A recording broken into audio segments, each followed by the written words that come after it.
Raportuesi i Parlamentit Evropian për Maqedoninë e Veriut Thomas Vajc shpreson se pas zgjedhjeve lokale, vendi do të bëjë ndryshimet e nevojshme kushtetuese për përfshirjen e komunitetit bullgar si pakisë në kushtetutë, me qëllim zhbllokimin e procesit të integrimeve europiane. Në një deklaratë për redaksinë europiane të lajmeve, pjesë e cilës është edhe mia, Vajc tha se miratimi i ndryshimeve kushtetuese do të hapte rrugën për fillimin e vërtetë të negociatave.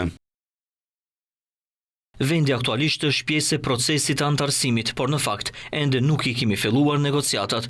Duhet të fillojmë sa më shpejt për ta mbajtur vendin në rrugën e duhur. Eurodeputati shtoi se qeveria e Maqedonisë së Veriut ngadalë por me siguri, po i zbaton agjendat që e lidhen me pakicat, korridorët edhe çështjet e sigurisë, duke arritur një farë përparimi, por se për momentin ende mungon një përparim i vërtet në rrugën europiane.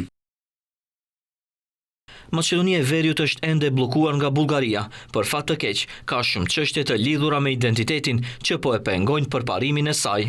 Presidenti bulgar Rumen Radev, gjatë takimit që kishte një ditë më parë me presidentin e Hungarisë, Thomas Sujok, kërkoi që Hungaria të mbindë Maqedoninë e Veriut se ndryshimi i kushtetutës dhe konsensusi evropian për këtë çështje janë kushte të parevokueshme për antarësim në Bashkimin Evropian.